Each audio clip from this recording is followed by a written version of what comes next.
nosso quinto e último painel, que vai tratar sobre o impacto das apostas eletrônicas na saúde mental e os direitos do consumidor, estratégias de prevenção e repressão.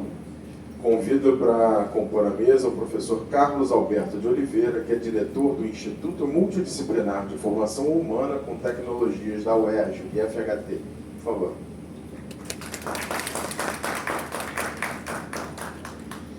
E convido também para compor a mesa Dr. Felipe Comarela Milanês, coordenador do Núcleo de Direito do Consumidor, Consumo, Vulnerabilidade e Desenvolvimento Econômico da Universidade Federal de Ouro Preto.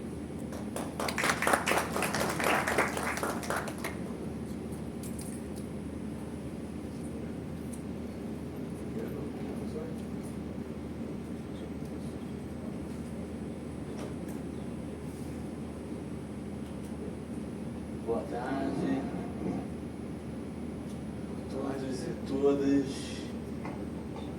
Para a gente conversar sobre esse tema,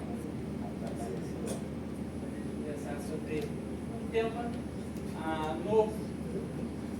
Novo porque a lei atual é nova, mas é algo que vem fazendo mal à sociedade desde que você faz uma lei e não se preocupa com os resultados que aquela lei vai levar, particularmente no que diz respeito à saúde mental e à desorganização familiar e da sociedade que a lei trouxe.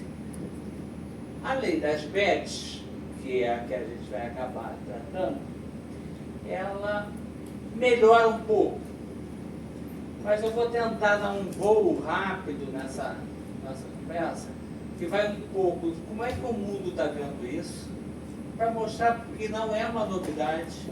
Nós já tínhamos a certeza de que os resultados seriam esses, porque a OMS, a OPAS, os organismos internacionais já apontavam que gaming e gambling, ou seja, o jogo e a aposta, são questões viciantes como qualquer outro vício. E que não era possível que a gente esperasse que fosse ser diferente aquilo. É a mesma coisa quando nós fomos um dos últimos países a retornar às atividades escolares depois da Covid. E naquela época, o tempo inteiro, e aqui no município do Rio, eu acabei sendo do comitê de enfrentamento justamente para voltar às escolas. Porque nós sabíamos, ninguém inventou isso, que quanto mais tempo as crianças demorassem a voltar ao convívio escolar, mais mal elas teriam. E que esse comprometimento seria de longuíssimo prazo, tanto para as crianças quanto para os adolescentes, para o convívio social e o retorno à vida social. Tudo isso está acontecendo. Então tem uma das coisas que eu não consigo entender no Brasil, que são essas surpresas. Ano passado, a grande surpresa é que a população brasileira tinha envelhecido. Aí, nas palestras, eu dizia assim, bom, se as pessoas não morreram, elas envelheceram. Portanto, se o percentual de maiores de 30 ou maiores de 50 há 10 anos atrás e eles não morreram, eles viraram 60. Então não adianta dizer, estou surpreso que nós não temos políticas públicas de saúde para os idosos. Eu não tenho políticas públicas sociais para a terceira idade. Não tem porque eu não quis ter. Porque o planejamento pressupõe que eu tenho que fazer uma análise demográfica da população, porque senão eu vou continuar fazendo creche quando eu preciso ter atividade de educação e aprendizagem ao longo da vida para a terceira idade. Eu continuo fazendo creche. Daqui a pouco eu continuo formando pediatra, quando o que eu preciso é ter profissionais de saúde que vão atuar com os mais velhos. Portanto, esse conjunto de coisas nos leva ao que nós vamos ter aí nessa nossa conversa. Aqui minhas indicações, podem procurar e podem utilizar a palestra, pode fazer o que quiser. Aquele símbolo ali embaixo se chama Creative Commons 4.0, compartilha igual, você pode copiar tudo, só vai ter sempre que dizer qual é a fonte, a origem. Bom, O objetivo é a gente falar um pouco sobre o crescimento das apostas eletrônicas no Brasil, examinar os impactos na saúde mental, discutir a regulamentação vigente, direitos do consumidor e apresentar estratégias de prevenção e repressão. Eu queria que vocês entendessem que, do ponto de vista do arcabouço jurídico, nós vamos muito bem. Considerando o que ainda se tem no mundo, nós não estamos mal com a lei das bets, no que diz respeito às bets. O problema é que o mundo enfrenta uma das questões maiores, que é como sobreviver na sociedade digital. Porque nós continuamos com pensamentos analógicos, particularmente no meio jurídico, quando nós temos que reagir a algo que muda a cada meia hora, porque está no mundo digital. Então, o desafio é que nós temos o arcabouço que, em tese, atende questões que a OMS já falava que a gente deveria atender, na questão do que devemos fazer na proteção do consumo, na questão das propagandas. Isso nós votamos. A questão é, isso é suficiente? A segunda questão, os nossos organismos administrativos e políticos têm rapidez necessária para implantar os mecanismos para dar conta do controle dessas bets? Porque está lá, a partir de 1º de janeiro, só bets ilegais. E o que eu estou fazendo com as ilegais? Ou a gente acredita que no dia 1º, à meia-noite, as bets ilegais acabaram. Se a gente acreditar nisso, Papai Noel chega dia 25. Daqui a pouco o Coelho da Páscoa, né? Porque esse é do mundo real. Como é que eu vou impedir, numa sociedade digital, que as pessoas não usem o maldito smartphone para jogar? Criança e adolescente, não, mas ela agora vai ter o reconhecimento facial. Mas tem muito adulto irresponsável que vai dar o reconhecimento facial dele para a criança jogar. Vem cá, filhinho, vem cá, vamos brincar aqui, ó, com o papai. Aí papai abre ali a telinha e o filhinho vai jogar. Ou a gente acha que isso não vai acontecer. A gente só sabe que não vai acontecer durante as escolas, porque ainda bem que o Rio de Janeiro conseguiu aprovar a lei que proíbe o uso dos smartphones durante o espaço escolar. Depois, eu acho que é importante a gente situar, nada que se faça hoje em dia, a gente pode fazer fora do contexto da Agenda 2030. Né? Acho que, eu lamento sempre, viu, André, que os advogados ainda, não tem muito advogado que não conhece a Constituição, mas a Agenda 2030, que é algo cotidiano. Se nós vamos pensar uma política pública, e se o Brasil é um dos países aderentes à Agenda 2030 da ONU, todas as políticas públicas devem estar dialogando com a Agenda 2030, que no caso do consumo, ela tem lá no seu ODS 12, que é produção e consumo sustentável. Então, esta é a base do pensamento que a gente tem quando vai pensar em consumo. A parceria que nós estamos fazendo de FHT com a escola é justamente para que a gente empodere o consumidor, inclusive com o que eu tenho chamado de literacia do consumo. Porque a gente tem diversas literacias, cada vez nós vamos ouvir mais esse termo, literacia da saúde, você entender o que é os mínimos necessários para você cuidar da sua própria saúde. Literacia digital é para mais do que usar o WhatsApp, é entender o que significa viver on-life, ou seja, uma sociedade que não é online, ela está on-life. O tempo inteiro nós estamos conectados em múltiplos canais. Então é preciso ter uma literacia para isso. E é preciso a literacia do consumo. O nosso representante de São Paulo, foi ali na casinha rapidinho, o negócio é o seguinte, ele deu um exemplo muito interessante. Porque quando o cara diz, eu não sei onde eu vou, E isso é comum no ordenamento jurídico brasileiro. Porque a gente faz a lei e depois esquece de contar aquele que foi beneficiado, o que ele tem que fazer. Então, eu não estou preocupado com a literacia jurídica da população, com como ele conhece os direitos básicos dele. E quando eu dou direitos básicos, o direito da lei da BET, eu tenho que ter uma política efetivamente que dialogue com a população, dialogue com os pais, que dialogue com os governos, que faça com que a gente tenha mecanismos de funcionamento para que a gente tenha um consumo sustentável. Voltei, agora que eu virei o contrário. Tá. Como é que o mundo, então, como é que o mundo está vendo? A OMS e a OPAS é a Organização Pan-Americana de Saúde, elas veem o jogo como um problema de saúde pública. O Reino Unido tem as suas limitações, a Austrália faz restrição severa de propaganda, os Estados Unidos é uma mixórdia jurídica, porque é um país que em cada estado ele tem legislação própria.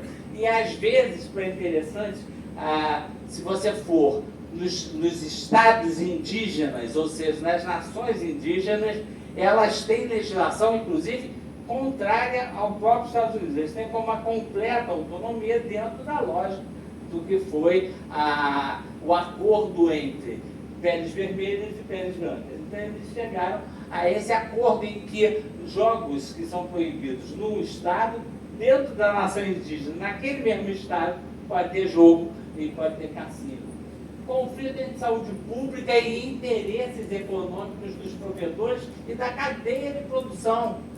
E pior, nós temos um aliado ao vício, que é o governo. O governo quer o quê? Arrecadar. Ele quer arrecadar. Apesar de a gente ter feito todos os movimentos para cuidar, a lei das BETs sai para funcionar em 1º de janeiro, o SUS não está preparado para dar conta disso, a gente ainda não sabe como é que vai efetivamente fazer o controle, mas a maquininha de arrecadação já está fazendo.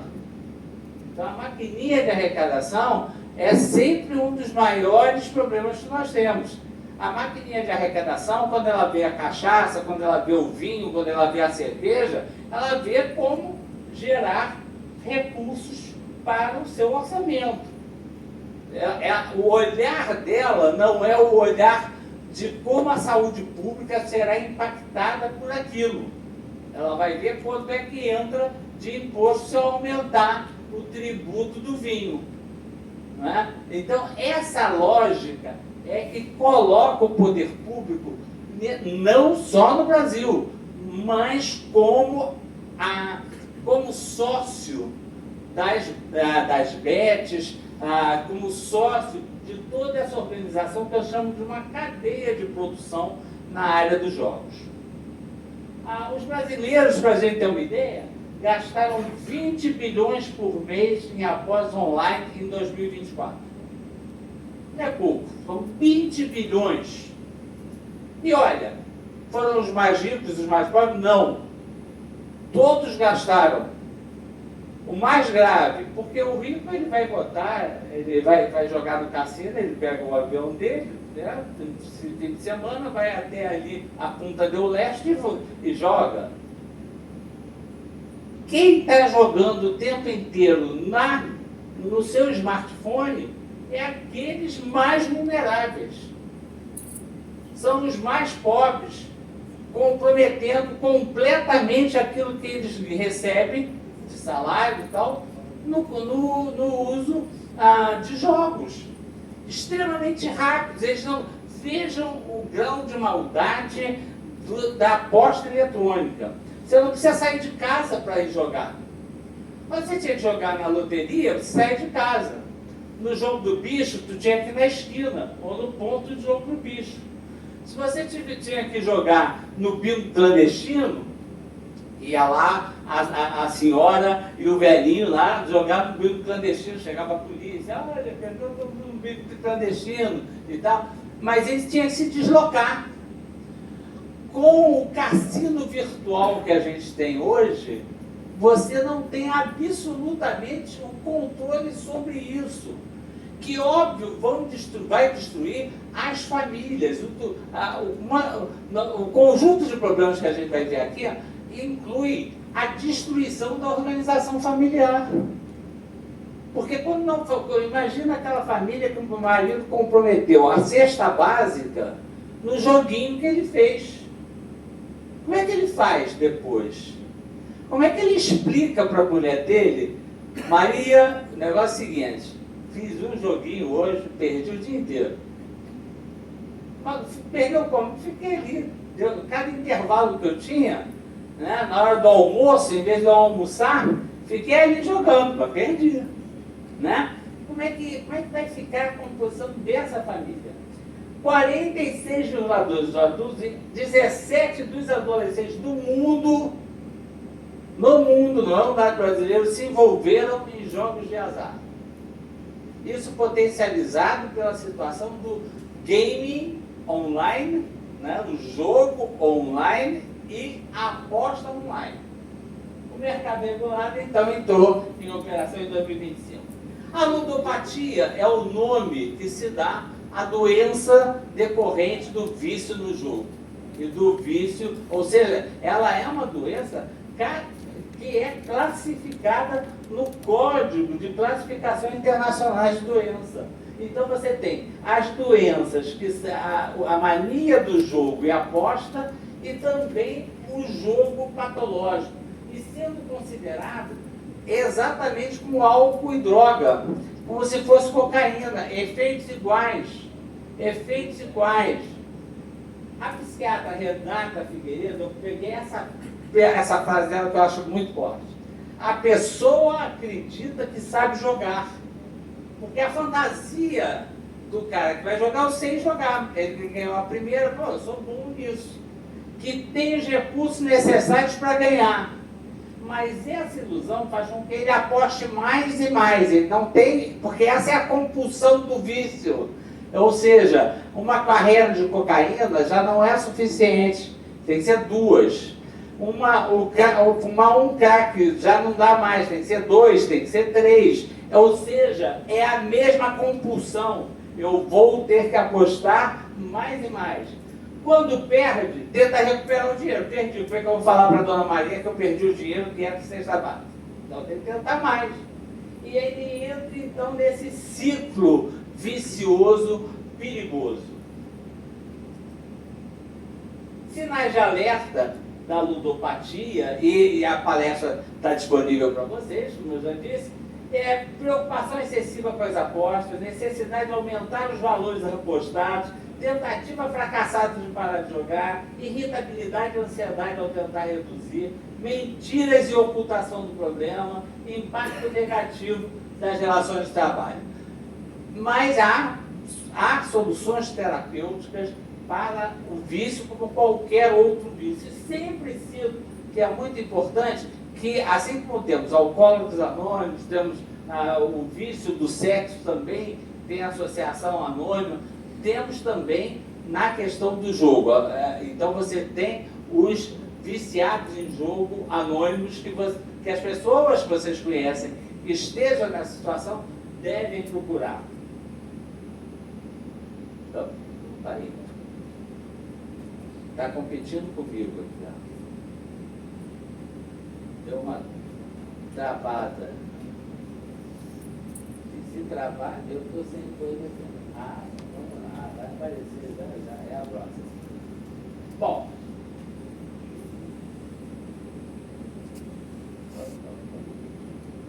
Não, vem lá em cima, vem lá em cima. Isso, depois dessa, isso. Pode baixar? Pode ir para o próximo? Isso, vamos lá. Fatores que podem ter contribuído para o vício até 2024. Porque, veja, a gente tem um efeito disso que vem desde a legislação, que é 2018. Completamente sem uma regulamentação efetiva. O que a 2025 nos traz, em 2018 nós não tínhamos. Né? Quem é que pode funcionar, quem não pode funcionar. Então a gente teve fácil acesso a plataformas digitais, promessa de ganhos rápidos. Vocês se lembram das campanhas de marketing na televisão? Antes de janeiro de 2025, nós vamos ter exemplos aqui de campanhas já com efeito da legislação brasileira. Vai ajudar? Não sei, porque a gente continua usando os mesmos símbolos. Os atletas mais famosos, os treinadores mais famosos. Então a gente continua utilizando um conjunto de pessoas que o influencer mais influenciador, né? Mas pelo menos eles ainda aparecem embaixo. O jogo é viciante, jogue com responsabilidade. É como se você pegar e botar um artista famosíssimo tomando vinho que eu gosto e depois assim, a bebida excessiva faz mal, né? Então, mas tá lá. O impacto financeiro e social, endividamento, falência. É importante que o STF conseguiu proibir o uso da Bolsa Família em apostas, ainda não se conseguiu chegar à solução, à solução tecnológica para que isso aconteça. É interessante, viu, doutor, porque o STF, neste caso, decidiu diferentemente do que lá atrás, quando se queria proibir a compra de bebida alcoólica com o Bolsa Família. E naquele tempo, o entendimento foi de quando eu transfiro o dinheiro para a Dona Maria, aquele dinheiro passa a não ser mais um dinheiro público e passa a ser o dinheiro da Dona Maria, que ela tem a liberdade de usar como bem prover. Então, eles dessa vez, visto o gravíssimo problema que é o vício do jogo, impediram ou decidiram que não pode ser utilizado o Bolsa Família. Agora tem que ter a solução tecnológica para que isso não aconteça. Conflitos familiares e perda de emprego. A regulamentação, vocês já sabem qual é, né? O Brasil, então, autorizou 66 empresas a atuar no novo mercado regulado, então, a partir do dia 1º. Os pontos principais: proibição de crédito para aposta e bônus de entrada, ou seja, eu te dou R$100 para você começar a jogar, ou seja, aquele bônus inicial passa a ser proibido. Monitoramento das transações financeiras, isso é essencial, porque através desse cruzamento de transações financeiras, a gente consegue melhorar isso. Proteção a menores e ludopatas, restrições para publicidade e influência digital e serem obrigados até a net.br. Depois você tem básica do Conselho de Direito do Consumidor, a gente tem a conta de que as regras todas se aplicam e ela tem uma preocupação específica de que para o jogador ele tenha conhecimentos básicos de qual é a bet, onde é que ela fica, qual é o CNPJ daquela bet, ou seja, para garantir que ele possa, no futuro, exercer o direito dele de consumidor, como consumidor de jogo virtual. Retrocesso na regulamentação atual, eu acho que vale muito a pena, para mim isso é um enorme retrocesso, é que os inscritos em cadastros de proteção ao crédito não estavam autorizados a realizar apostas. Mas só que na votação, na lei, isto cai, está na medida provisória, cai, e essa regra não foi acatada. Então, o que acontece? Só pessoa portadora de ludopatia. Só quem só pode dizer que alguém é ludopata, um psicólogo ou um psiquiatra. Portanto, quem é que vai ter este laudo de que ele é ludopata? Então, isso é uma piada, né? Tiraram o mecanismo que era o mais eficaz. Se você está super endividado, você não pode jogar. Aí passa a colocar isso numa responsabilidade do poder público, porque quem é que vai dar o laudo do ludopata? É o SUS. Eu hoje tenho maior demanda em saúde mental, você acha que eu vou ter psiquiatra para laudar que alguém é ludopata? Ou seja, chance zero. A propaganda e marketing, estratégia publicitária, patrocínio, isso está bem definido. A autorregulamentação também é algo bastante interessante, porque optou-se, ao invés da legislação super regulamentar a questão do marketing, seguir a regra brasileira que é da autorregulamentação. Acho que essa pactuação é muito importante, porque envolve aquele que divulga também nesse processo. A autorregulamentação e normas, eu vou dar dois exemplos aqui, depois tem os links que valem a pena, porque nós não vamos ter tempo, né, mas são 3 propagandas interessantes que já mostram a mudança a partir do ano de 2025. Mas na noite desta terça-feira, isso era novembro de 2024, as portes da sócia, uma das BETs autorizadas, exibiram no intervalo do Jornal Nacional da Globo um comercial que destaca aqui: apostar é da nossa natureza. Apostar em excesso é que não. É uma verdade. Né? É uma verdade. Se a gente for pensar nos Estados Unidos, na Europa e particularmente na Inglaterra, se aposta até a cor da chuteira do jogador de futebol que vai fazer o gol, não sei o quê. Né? Então, aposta em política, aposta quem vai ganhar o Oscar, quem vai... Então, a propaganda é bastante inteligente, porque, ou seja, apostar é da natureza humana. O que não é da natureza humana é o excesso. E no início do mês, a Superbet aproveitou-se da sabedoria popular para expressar ao público que qualquer coisa em excesso pode ser prejudicial. E ela termina: inclusive apostar. Então todas essas bets começaram a fazer propagandas, inclusive botar aquelas letras que para mim aquilo não serve para nada, mas que nos dão a possibilidade. Você tinha me dado 5 minutos, se você me der 30 segundos, a gente vê você toca ali? Eu acho que vale a pena, cada um é 30 segundos. Então vale a pena a gente ver. Deixa eu não ter vídeos, manda para ele, para ver se ele acredita.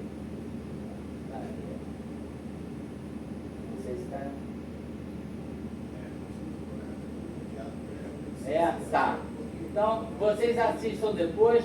Uma sobre o jogo responsável. A Bet Nacional, que aqui tem brasilidade, foi uma também muito boa. E a Esporte da Saúde, que é duvido não se divertir. Né? E vale a pena assistir esses 3, porque mostra uma mudança na forma de divulgar o jogo virtual com o que a gente tinha antes de 2025. As estratégias de prevenção, educação e conscientização, não tem outra. Regulamentação da publicidade e proibição de anúncios para menores, isso nós já temos na nossa legislação. Suporte ao tratamento via SUS e bloqueio de apostas para os jogadores compulsivos, isso a gente precisa fazer. E o atendimento no SUS, a gente precisa organizar essa fila, porque na verdade isso ainda é algo muito inovador. Né? Estratégia de repressão, monitoramento das transações para evitar a lavagem de dinheiro, isso é fundamental, porque isso é o que a gente acompanhou de 2018 até 2024, uma grande lavanderia de dinheiro, inclusive do PCC, de todos esses organismos que eu chamo de terrorismo nacional. Né? Eu acho que é uma das coisas, doutor, que a gente devia fazer, é algum deputado federal, algum senador, incluir na lei do terrorismo os grupos criminosos internos, porque eles hoje se constituem efetivamente em organismos de terrorismo interno. É o que acontece com o PCC, com o Terceiro Comando, com as milícias. Passaram a ser o Estado na substituição do Estado. A aplicação de multa, restrição publicitária para as empresas irregulares. E eu fiz aqui uma seleção de textos e de referências para vocês. A primeira delas é com a revista Lancet, que faz um editorial. A Lancet é uma das revistas mais importantes na área de saúde, e ela fez um editorial sobre o risco que gaming e gambling traziam para as Américas, porque essa edição foi das Américas. Temos aqui embaixo duas publicações da Organização Mundial de Saúde, da World Health Organization, uma delas, inclusive, sobre a mental health, saúde mental e substância e uso, e que coloca e classifica efetivamente o jogo e o vício nesse jogo como problema de saúde pública. Temos essa matéria da Conjur, que é bastante interessante, sobre a proteção dos consumidores diante das apostas, a FENAI, o Nexo, ou seja, todo esse conjunto de coisas que nós vimos aqui, inclusive esse YouTube, que é uma série uma série muito interessante, que é dizer assim, aquilo que não te contam sobre as apostas. E é muito interessante para que a gente se prepare para esse quadro. Então, assim, para esse primeiro momento, e eventualmente a gente conversar um pouco, se ainda tivermos tempo para isso, essa era a ideia. É um tema absolutamente novo e desesperador. Nós vamos ter consequências enormes, nós temos que ser mais rápidos do que estamos sendo. Do ponto de vista formal, o Brasil deu conta de regular o jogo virtual, pelo menos o jogo de bets, e criar a coisa das bets, mas a gente enfrenta um grande desafio. Se eu não consigo regular, como é que as redes sociais têm que seguir a lei brasileira, imagina como é que eu vou fazer com bets internacionais que entram aqui. E entram aqui através do quê? Não tem um bloqueio ali na parede. Agora mostre o seu passaporte de empresa registrada no Brasil. Não. O guri vai continuar entrando numa bet internacional. Porque por enquanto não temos mecanismos que impeçam essa passagem da bet tradicional. Então, por isso tão importante o processo de educação. Conversar sobre isso nas escolas, conversar sobre isso nas escolas de educação infantil, do ensino fundamental, do ensino médio e nas universidades. Isso é um tema. Temos que falar sobre sexo, temos que falar sobre o vício em bets. É preciso. Sem educação, a repressão não vai dar conta do vício. É como tentar resolver o vício da cocaína por apreender 10 quilos de cocaína. Só aumenta o preço. Só aumenta o preço. Se não tem uma política de prevenção e de educação da população, grandes apreensões de droga só servem para aumentar o preço ou então ela vem mais malhada. Essa é a realidade do mundo. E a gente precisa se render à realidade do mundo, porque senão continuaremos aplicando soluções analógicas para o mundo digital. E isso eu sempre digo o seguinte: se você tentar usar uma televisão analógica hoje, ela não vai pegar. Por melhor que ela seja, está toda bem conservadinha, está bonita, serve para você tirar o fundo e botar um vaso de flor dentro dela. Porque ela não vai conseguir captar o sinal, porque é digital. Então a mesma coisa é no direito, nas políticas públicas. Não podemos continuar sendo analógicos quando o mundo é digital. Então obrigado pelo convite, fiquei muito satisfeito de ser convidado e da nossa parceria do IFHT com vocês. Obrigado. Obrigado, professor, parabéns. Trouxe pontos bem importantes que a gente precisa refletir. E eu já fiquei feliz hoje, sabe, professor, porque a gente teve aqui a colega mais cedo que fez uma pergunta e ela falou: sabe que esse tema não tinha pensado por esse prisma, por esse foco, não tinha pensado nisso realmente. Então acho que uma das nossas finalidades aqui, das nossas funções aqui, é provocar mesmo reflexões para sairmos da caixinha, né? Acho que isso é essencial. Então, muito obrigado. Tenho certeza que a nossa parceria entre o IFHT e a Escola de Defesa do Consumidor da Secretaria vai ser muito profícuo, vai ser muito importante, não só para nós diretamente, mas para todos os integrantes do sistema, e a gente vai conseguir dar uma capilaridade muito grande na disseminação de informação e de informação de qualidade. Obrigado, professor. Bom, com a palavra agora, eu estava brincando com ele, já que está no encerramento, vou permitir brincar o brabo do direito do consumidor, meu querido amigo Felipe Milanês, Felipe Milanês, que vai falar agora para a gente, vai brindar com a sua palestra. Por favor. Bom, boa tarde a todos e a todas. Antes de começar meu tempo, vou fazer meu agradecimento. Vai descontar. Primeiro agradecer a todo mundo que está aqui no quarto dia, 5h15 da tarde, para ouvir falar de um tema que já foi falado tantas vezes ao longo da semana.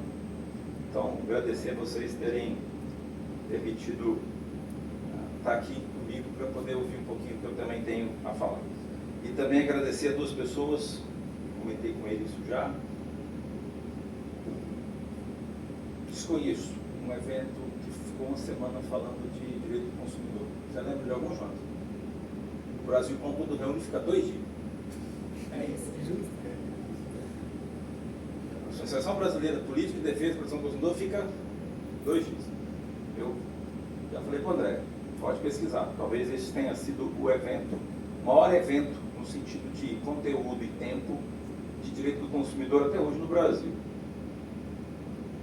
Eu não lembro uma semana inteira para falar, né? Então, agradecer aqui a Ana Thaís e o André Proença, que fizeram isso ser possível. É claro que o órgão público permite, mas se não tiver o ser humano lá para funcionar, a ideia fica no papel. Então, é fantástico o que vocês fizeram aqui. Pena que eu moro tão longe. E não pude estar aqui todos os dias. E segundo aqui, agradecer ter lembrado de uma pessoa lá do interior das Minas Gerais para estar aqui falando com vocês. Bom, pessoal, o tema é o mesmo do professor Carlos Alberto. E ruim de ser o último a falar, que eu já sei que amanhã não vai ser esse tema, sobre BET, é depois que todo mundo falou tanta coisa, será que eu vou só repetir o que já foi falado? Fiquei preocupado com isso. Então, se eu repetir alguma coisa, eu peço desculpas, mas eu já vou abrir divergência. Eu não acho que está nada bom. Eu não acho que a lei das BET seja boa, e não acho que a portaria do jogo responsável seja bom. E eu vou tentar demonstrar para vocês que isso é uma cortina de fumaça e que, como o próprio Código de Defesa do Consumidor, não pode nos dar as respostas para isso, né? O direito, muitas das vezes, ele está sentado. Agora eu vou liberar aqui o meu tempo. O direito, às vezes, ele fica muito baseado na teoria, como o Vitor Hugo disse mais cedo, até anotei o que ele falou, né? Ele precisa aproximar a teoria acadêmica com a prática. Eu falei, então, que seja uma prática acadêmica. E acho que a gente tem que levar em conta o problema para compreender direito. E aí, meus amigos de introdução ao direito, que não me crucifiquem, olhando o direito como uma ferramenta, ora a gente tem que saber usar, ora a gente tem que saber utilizar. A diferença que está é que uma chave de fenda serve para apertar um parafuso, mas se você só tiver uma chave de fenda, ela vai servir para pregar uma barraca de camping. O que eu quero dizer com isso? Claro que eu não vou ficar usando uma norma jurídica sem sentido, mas uma lei escrita em 1990, ela é extremamente atual para o problema das BETs, desde que a gente olhe com a capacidade dela se tornar útil para isso. E a partir daí eu começo a minha... Assim, bom, ficou ruim aqui, eu peço desculpas pela formatação, né? Mesmo depois da pandemia, os aplicativos, eles não continuam ruins, né? Então, vocês me desculpem pelas falhas, não fui eu que separei o T do O, né? Mas são os pressupostos estruturais, 4, claro, Constituição Federal. O óbvio precisa ser dito. Eu queria que vocês guardassem isso da minha fala. O óbvio precisa ser dito. A assim como o Jonas fez uma digressão histórica para falar o óbvio, e às vezes a gente não enxerga o óbvio. Talvez no direito a gente tenha perdido a capacidade de dizer o óbvio e ficamos inventando teorias e nomes diferentes para as coisas e esquecemos o óbvio. Bom, mas o óbvio é que temos a Constituição Federal. E eu vou fazer aqui uma abordagem muito mais a partir do artigo 170, da ordem econômica, porque a gente está falando de um problema que afeta não apenas a pessoa, afeta o grupo, o consumidor e todo o mercado. Afeta o capitalismo brasileiro. E a ordem econômica é o que está escrito na Constituição. Se a gente não gostar dela, reescreva outra, mas enquanto for ela é o projeto executivo de Estado que a gente tem. Então a ordem econômica, o capitalismo brasileiro, tem até alguns autores que vão chamar de capitalismo humanista, ela tem uma finalidade muito específica. E que geralmente você não vê o judiciário falando isso, nós advogados, nós academia, nem sempre levantamos muito sobre isso, mas o capitalismo brasileiro só existe para alcançar uma finalidade: garantir a todos uma existência digna. Só que se falar capitalismo na ordem econômica brasileira, e nós estamos no âmbito da construção de um modelo de Estado, se for garantido o respeito às pessoas. Isso tem a ver com o desenvolvimento sustentável, tem a ver com a ODS que o professor nos trouxe, e tem tudo a ver com o que o Jonas falou, respeito à pessoa. Né? Então, acho que essa finalidade é importante. O CDC surge como um interventor na economia. O Código de Defesa do Consumidor é um elemento de intervenção direta na economia. Por isso que ele é tão questionado. Ele bota limite. Bota limite àquilo que, durante muito tempo, uma economia liberal foi visto como liberdade absoluta.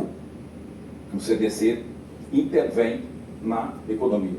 Limita liberdades, garante liberdades, mas limita liberdade. Exerce controle sobre vontades. Ele bota limites à livre iniciativa. Essa é a função do CDC. Ao fazer isso, a partir de normas de ordem pública e interesse social. Ou seja, ele não está submetido à liberalidade, à vontade e nem ao retrocesso. E muitas das vezes a gente conversa com a gente.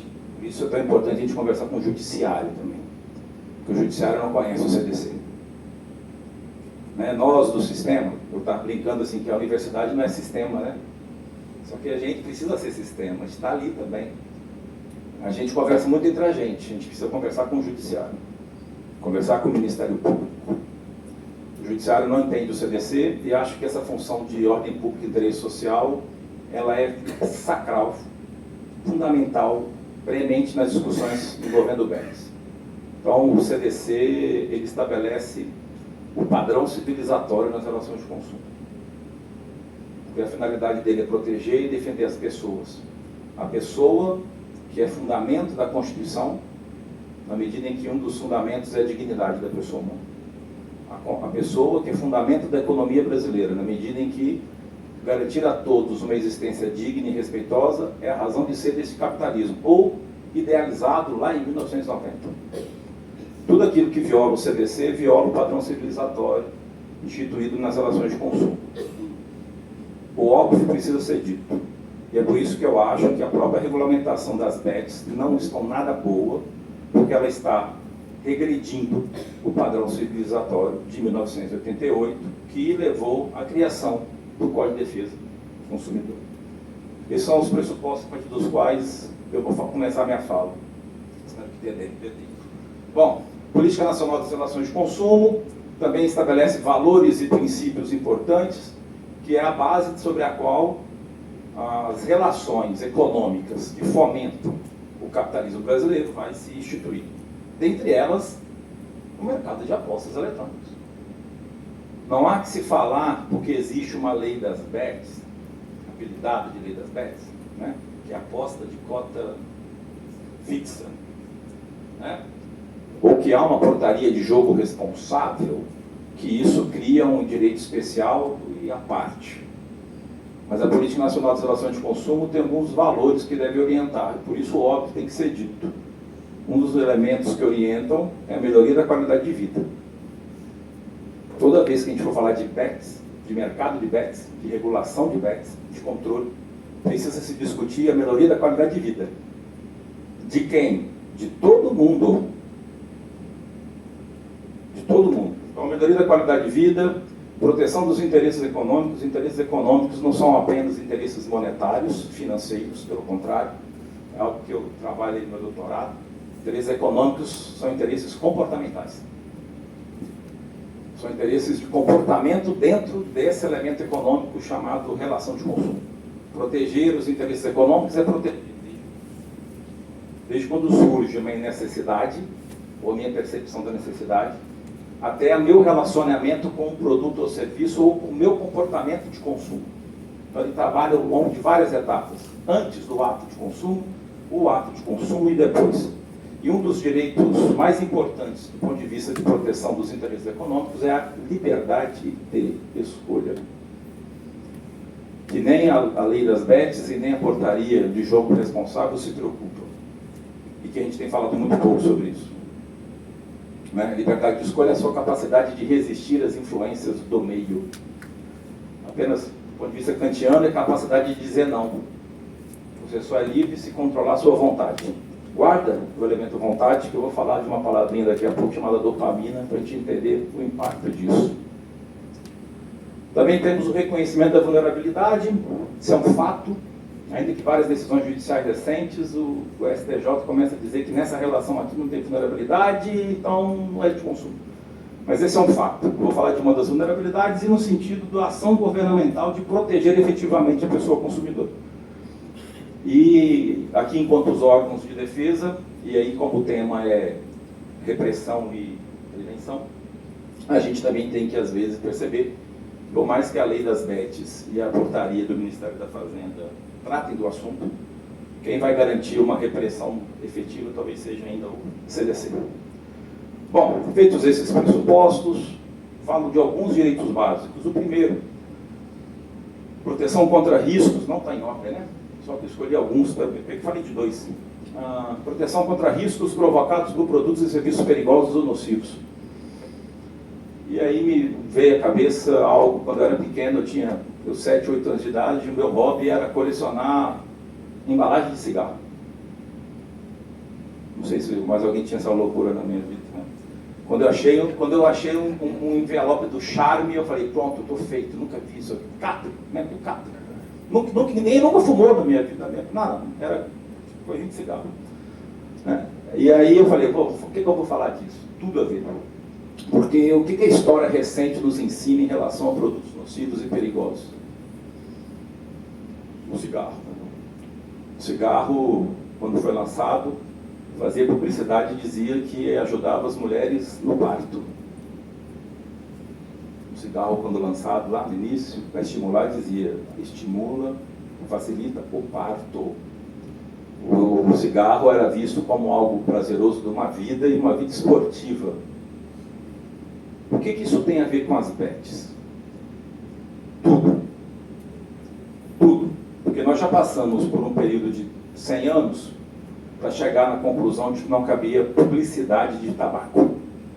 Tudo bem, está disponível lá na Constituição 220, tem uma específica sobre isso, mas, para mim, bets deveria receber, já adianto, o mesmo tratamento dado ao tabaco, por causa do risco e do perigo envolvido.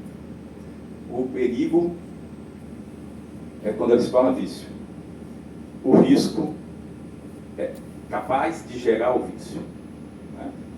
E aí, trago algumas notícias. Bets trazem risco de vício, endividamento e dano social grave.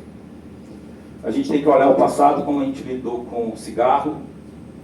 O cigarro traz problemas de saúde, cigarro traz problemas individuais, sociais, cigarro destrói famílias, destrói vidas, da mesma forma. Só que nós demoramos quase 100 anos para conseguir tirar a publicidade dessa droga. Será que a gente vai ter que esperar mais 30 para falar da bet? Antes de eu começar, quem aqui já apostou eletronicamente? Levanta a mão. Sem medo. Só? Não quebraram minha comparação. Eu ia perguntar aqui, quem fuma? Né? Eu, depois que eu entrei para tirar algumas fotos, eu só recebo propaganda de bet, agora estou perdido. Mas quantas pessoas que vocês conhecem fumam e quantas pessoas que vocês conhecem apostam em bets? Vocês conhecem mais gente que fuma ou mais gente que aposta em bet? Então temos um problema real e concreto, mais presente do que o próprio cigarro. Então, aqui em relação aos direitos, eu vou falar da proteção mais à frente, né? Direito à informação, que cita-se muito, o professor falou, nos outros momentos também foram falados. A lei de Beck fala de informação várias vezes, a portaria fala de 7 vezes sobre direito à informação, 21 vezes sobre ludopatia, todas de maneira inadequada. Para que serve a informação? Por que o direito à informação é tão importante? E o que isso tem a ver com comportamento econômico? Depois que você percebe uma necessidade, você vai avaliar, coletar informações. Informações que levem às opções, às alternativas, e depois você vai decidir se quer ou não quer comprar. Mas para que serve a informação? Se eu fizer assim para você, o que você vai entender? E se eu fizer assim?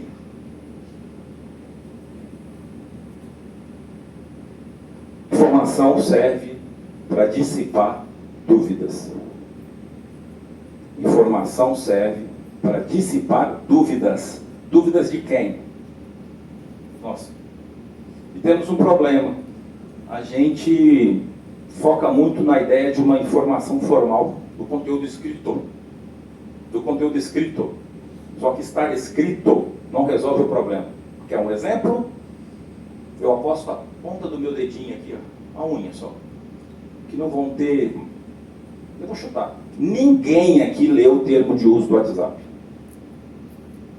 Ninguém aqui leu o contrato de adesão da sua conta de e-mail. Ninguém aqui leu o contrato da sua conta bancária. Mas a informação está lá. A informação formal está lá. E por que a gente não enxerga isso? Por que a gente não enxerga essa informação? Vou explicar. E aí o problema. A informação formal está presente na lei.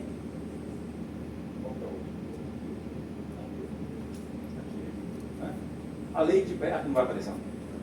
A lei de Beck, né? Além daqueles direitos previstos no CDC, tem outros. Ela só fala do mesmo direito que está na Constituição do CDC.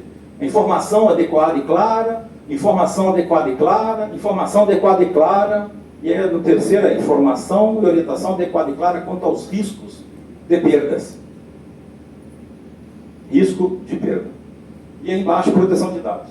Ela fala assim, informação adequada e clara, a portaria sobre jogo responsável. Não, por favor, dá mais 7. Falta de informação e, de novo, informação. Só que a gente tem que mudar a visão. E aí é que eu falo que está inadequado.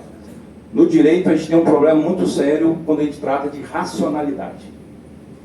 Porque toda decisão querida é uma decisão racional. Ou toda decisão aparentemente querida é racional. Quando, na verdade, a racionalidade ela não é uma realidade do nosso comportamento.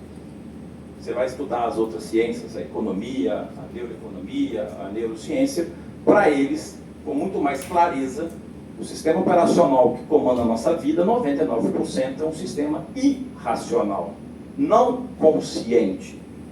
Sistema 1, sistema 2, lá do Daniel Kahneman, sistema automático, sistema reflexivo, ao ponto em que nós, no direito, chamamos racional, o que outras ciências chamam de irracional. Temos um problema. E ao presumir que todas as nossas escolhas são racionais, se eu te dei informação e você quis apostar, bem feito para você. Ema, cada um com os seus problemas.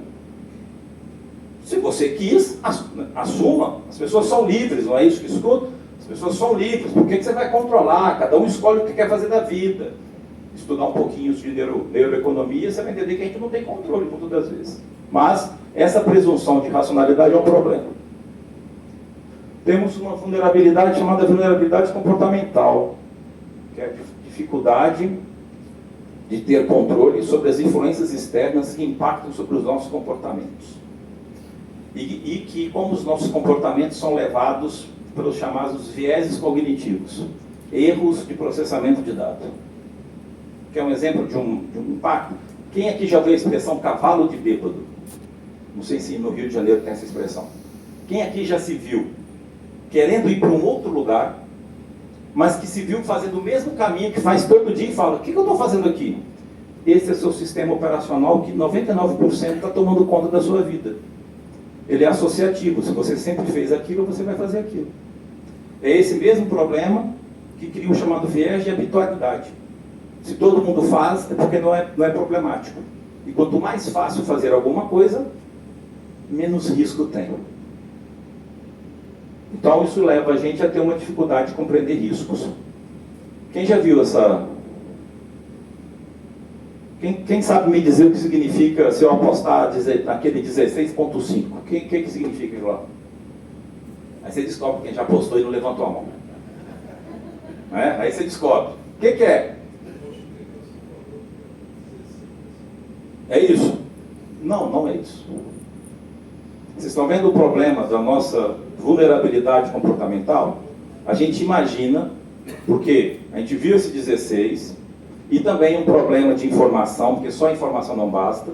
A gente não sabe o que significa o 16.5. O 16.5, ah, pena que está apagado. O 16.5 significa que tem 96% de chance de você perder. As odds são razão de chance. É uma relação entre duas possibilidades. Odd é o que é informado para as pessoas. Se você acha que o que está escrito ali é quanto você vai ganhar por aplicar, chance grande é de fazer você botar dinheiro que está pagando mais. Agora eu pergunto, entre aparecer uma odd de 1,33 e a informação se tivesse dizendo risco de perder 24,8%, qual das duas gera um alerta suficiente para você refletir duas vezes? Então a gente tem que discutir se essa é a informação adequada que está sendo prestada. Porque repare que uma das informações que tem que ser prestadas lá aqui, ó, informação e orientação adequada quanto riscos de perda. As odds não preenchem o pressuposto de informação adequada, porque ela não permite e ela não dimine dúvida do risco que você tem de perder. E se você acha que a informação de risco de perder é suficiente para você não apostar ou refletir mais sobre a aposta, essa é uma informação relevante que deveria estar sendo feita. E isso não é tratado nem na lei, nem na portaria. Então nós temos um problema grave de informação inadequada, que leva a uma percepção equivocada, porque como é a única informação disponível, eu imagino que seja. Por quê? Porque parece que é verdade. Esse é um viés. Como eu tenho pouca informação, eu não tenho onde procurar, se parece, e se todo mundo faz, é isso. Então essa odd está com problema. Então, ali embaixo tinha, ela está igual a 4,75, que é o empate, significa 78,9% de chance de perder. Essa é a informação que deveria estar sendo indicada para as pessoas. Porque isso é que evita o quê? O risco, aliás, ou isso é que traz a percepção de risco para dentro do que o CDC estabelece. Porque é dever do fornecedor, para os produtos perigosos ou nocivos, informar sobre os riscos. Ele não está sendo informado sobre o risco. Então, daí, ó, 16,5, 93,9% de chance de perder. Isso é uma calculadora de conversão de odd. Né? E nós temos um outro problema. Exatamente também por essa inadequação da informação, a gente não tem uma efetiva prevenção de danos, uma efetiva prevenção de ofensas aos direitos do consumidor. A insuficiência da informação, mostrei para vocês aqui rapidinho, né? Mas nós temos que falar do impacto da dopamina. E aí, o que alguém do direito, tá? Eu gosto de estudar umas coisas que não é do direito. Eu gosto de estudar mais economia comportamental do que o direito, porque se a gente conhece o consumidor, a gente percebe que a ferramenta precisa ser usada de maneira um pouquinho diferente. A dopamina é o neurotransmissor que gera um sentimento de motivação. Ela é importante na nossa vida. E aí o professor da área da saúde, se eu fizer falar alguma besteira, me corrija, por favor. Né? Mas eu acho que o direito precisa sair da casinha de achar que ele é autossuficiente. A gente precisa conhecer economia e psicologia para falar sobre esse assunto. A dopamina nos motiva. A dopamina gera, a gente gosta da possibilidade, do futuro, do que esperar. Ela nos faz avançar, nos faz enfrentar alguma coisa. A gente tem expectativa, prazer na expectativa. A gente tem prazer no processo de encontrar alguma coisa. É a diferença entre paixão e amor. Paixão dura pouco. O amor é mais para frente, mais eterno. Não é? A amizade que você não viu durante muito tempo, mas que continua muito forte, não é a dopamina que toma conta dela. Por isso que a paixão acaba, porque a dopamina é um elemento curto, quando você encontra a realidade, ela já fez a função dela. E por que ela tem uma relação com o caça-níquel? A invenção da máquina caça-níquel foi a partir de uma experiência de dopamina, usando ratos que batiam lá para sair comida. E aí, ao passar do tempo, bateu, saiu comida. E depois disso foi aleatório. Ele tinha que continuar batendo até sair comida. Batia, e ela era aleatória. E o pesquisador percebeu que o rato, mesmo sendo aleatório, batia até a hora de sair comida e continuava batendo, porque ele sabia que um dia ia sair comida. É por isso que tem gente que ganha nas bets. É por isso que todo mundo precisa, em algum momento, ganhar na bet. Para ela te dar a esperança de que você vai ganhar nas bets. É para gerar exatamente essa dependência do gostinho da aposta. Possibilidade que você vicia não na aposta, não em ganhar. Você se vicia em participar. A dopamina é isso. Nunca sabemos se vamos ganhar. A gente acredita que vai ganhar. Quando eu falo de publicidade, vocês vão ver um pouco sobre isso, né? As apostas eletrônicas, o mundo das possibilidades, ele está ao alcance da mão. Da mão. O mundo real é aquilo que a gente alcança com as mãos. O mundo do possível é o que não está ao alcance das minhas mãos. O mundo do possível me exige esforço. Eu preciso me lançar. O mundo real é o que eu agora. E a dopamina pega o real e transforma no possível. Fala, ó, é possível, é possível. A aposta é o mundo possível no real. Toda hora, alcance da mão. A gente tem uma pandemia de vício em dopamina. Não é ludopatia, tá? Ludopatia é outra coisa. A gente tem um vício em dopamina. E a publicidade contribui nisso, o estímulo permanente contribui nisso. A gente vai ver um pouquinho. Quem aqui já viu alguma publicidade de bet? Quantas publicidades de bet eles falaram a sua chance de ganhar? Nenhuma. Nenhuma. Mas aqui você já ouviu profetiza, vai na fé, acredita que dá. Ou seja, o que a publicidade quer com isso? Ela quer te estimular a esperar ganhar. Ela não te promete ganhar. Ou seja, toda vez que a gente faz uma fé, a dopamina nos ativa e fala, é agora. E você não faz. E daqui a pouco você vai de novo. E que você vai de novo. E você gera uma dependência para a dopamina. Vou adiantar um pouquinho aqui. Dopamina, vou cumprir, mas duas transparências só. A dopamina não é levada em conta para se fazer essas duas normas. O impacto da dopamina não é. Ao ponto que ele fala de informação. Não adianta eu dizer para você que esse jogo é arriscado. Não adianta eu dizer para você que você pode perder dinheiro. Não adianta eu dizer para você que não é recomendado você gastar a sua Bolsa Família aqui.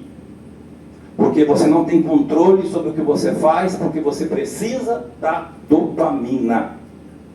Essas duas normas, elas são desserviço para a proteção do consumidor. Porque elas acham que só informação basta. Informação não basta. Um assunto sobre publicidade enganosa e abusiva. Peguei aqui de um site ontem, vindo de Belo Horizonte, dessas fotos eu tirei ontem, no saguão do aeroporto. Repara o que está ali. Aproveita a sua aposta diária, sem risco. O que ele está focando para você? Faz, entra no sistema, entra nesse processo, na sua expectativa. Não há nenhum risco em apostar. Porque a dopamina é a possibilidade, pessoal. A dopamina não é a realidade. O que acontece depois da dopamina? O tombo. Anota depois e coloca assim, ó, vídeo, pintinho amarelinho, vício. Tá? Fala assim, vídeo, pintinho amarelinho, vício. Vocês vão entender o que é a dopamina. É um vício de uma universidade, não sei, sobre o vício. Ele tem muito do como que ela te consome. O outro é, aposte de novo de graça. Fico perguntando a vocês o seguinte. E o outro, que eu até mostrei para o André no Cobeli, era, a gente te dá uma chance grátis. O que seria se a Souza Cruz fizesse a distribuição de amostra grátis de cigarro na sede de uma escola? A gente estaria aceitando isso? Ou seja, aliás, isso daí, doutor, as juntas Sim. Só que é o que está acontecendo. A gente está falando de repressão. A Souza Cruz vai fazer uma campanha da liberdade das pessoas e vai fazer amostra grátis de cigarro. A gente teria dúvida de dizer que essa prática é abusiva? Não teríamos dúvida de dizer isso. Por que com as bets pode? É porque a gente está olhando errado, achando que só informar para você que esse é um risco basta. Mas o cigarro é o mesmo tratamento. Duas publicidades. Para mim, as duas são uma enganosa e outra é abusiva. Porque elas têm capacidade de gerar comportamento perigoso à saúde. Porque ela estimula o processo, ou seja, ela faz para desencadear um neurotransmissor, que é a dopamina, para que você acredite que seja possível. Olha, pessoal, a pessoa pode estar com 50 centavos na conta. Na cabeça dela, ela precisa fazer aquilo.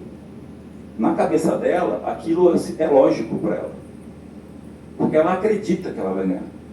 Se a gente achar que só dá informação e que as suas escolhas são racionais, acabou. Não é. Essa resolução e essa lei não são boas. E quem vai garantir proteção é o CDC. Porque a lei diz, é possível ter publicidade. Não é possível ter publicidade de bets. Só que ela fala, o CDC se aplica. E o CDC diz que é enganosa a publicidade que induz a erro a respeito da natureza e características. Quando eu não digo o que significa OD, você não tem noção do risco. E ela também é abusiva na medida em que ela estimula, capaz de induzir, ou seja, é um ilícito de risco, não precisa induzir, é capaz de induzir a ter um comportamento perigoso à sua saúde e segurança. Saúde financeira e segurança financeira, saúde mental, segurança mental. A publicidade de bets tem que ser proibida. E ainda que a lei das bets permita, precisa dialogar com o CDC, diálogo das fontes.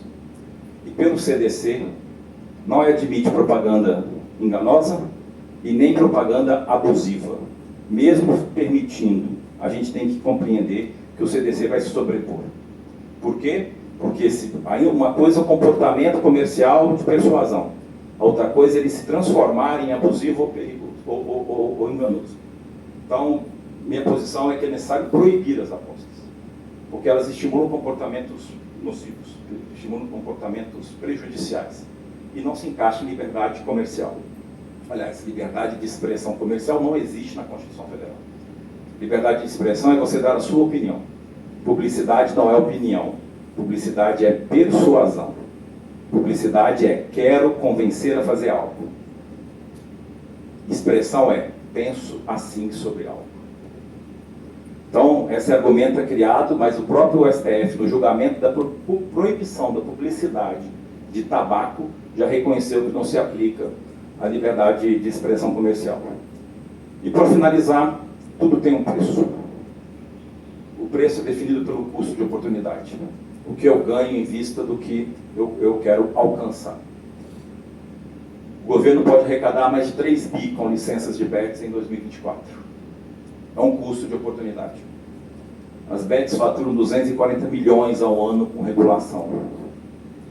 O comércio perde 100 bilhões. 86% das pessoas que apostam têm dívida. E 64% estão negativadas no Serasa. Por que elas apostam? Por causa da dopamina. Porque a dopamina vai dizer para ela que ela precisa alcançar algo importante para a vida dela. E ela acredita que aquele processo é possível. E toda vez que ela precisa de dinheiro, ela vai pensar naquele processo que dá um prazer máximo de... Acredita! É impossível a pessoa endividada não querer olhar para a Bet como algo capaz de buscar a satisfação dela. E atendimento aos dependentes de aposta cresce 7 vezes no SUS. Há um preço de todas as coisas. Não acho que precisa de lei de Bet. Acho que ela não se aplica da maneira adequada. Está lá, ela existe. Ela existe. Mas o CDC proíbe. E deveria estar sendo levado em conta para dizer que as odds são informações enganosas, não porque são falsas, mas são capazes de levar a erro, como levou o colega ali. Você sabia que você tinha 93% de chance de perder? Sabia que tinha alguma coisa. Sabia que tinha coisa maior de perder. Você olha o outro lado, que é a chance de ganhar. Multiplicar. Bom, eu peço desculpas. Espero que não tenha sido repetitivo. Está aqui meus contatos. O Núcleo de Direito do Consumidor da UFOP e a Universidade Federal de Ouro Preto. Obrigado. Não ter divergência, porque nós não abrimos divergência. Pior é isso. Não, é porque só assim que eu mantenho a atenção. Mas a gente não abriu divergência, não abriu divergência. O erro está em ter uma lei de bets. E o erro está lá atrás, porque o problema geraria o vício, né? Então, acho que essa é uma discussão que a gente tem que fazer, porque o que você falou, no final, só para poder ir embora, porque hoje é meu aniversário, só lá de no final, naquela parte final, se a gente for ver, o problema é a lei existe. Se a lei existe, eu tenho que regulamentar. O erro está na existência da possibilidade do jogo. Porque depois, lamentavelmente, a maquininha com qualquer ministro vai querer rodar da Fazenda, e aquilo ali é o que você mostrou, só que ele não faz a conta de quanto é que isso vai custar ao Sistema Único de Saúde, nem tratamento. Né? Então foi ótimo estar aqui com você. Pessoal, obrigado pela presença. Vou passar aqui a entrega do certificado. A gente procurei, vai demorar para entregar aqui no espaço. Então, muito obrigado, professor. Mas antes eu vou pedir um parabéns rapidamente.